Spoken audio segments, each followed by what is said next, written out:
Di beberapa titik di Kabupaten Maros, mulai terlihat baliho ajakan bersatu memilih kota kosong. Seperti di Jalan Poros Maros, Pangkep, dan Jalan Bohari di Kecamatan Simbang, serta di pusat kota Maros, baliho memilih kota kosong juga mulai bertebaran.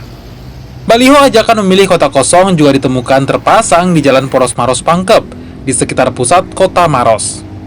Tak hanya baliho, spanduk bertuliskan Rumah Rakyat, Maros Kota Kosong juga terpasang di salah satu ruko. Video amatir pemasangan spanduk ini bahkan sempat viral di media sosial. Menanggapi maraknya pemasangan baliho memilih kota kosong, Bawaslu Maros bilang, meski tidak memiliki wewenang melarang pemasangan baliho tersebut, namun tetap melakukan pengawasan dan penindakan jika ditemukan pihak yang dilarang seperti ASN dan TNI Polri yang memfasilitasi pendirian posko kota kosong.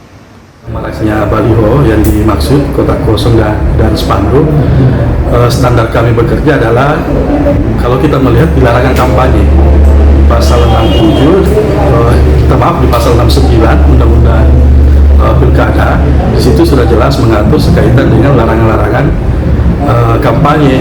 Itu yang kemudian di breakdown di PKPU tentang kampanye, PKPU 13 tahun 2024, yang menyebutkan beberapa item tentang larangan kampanye.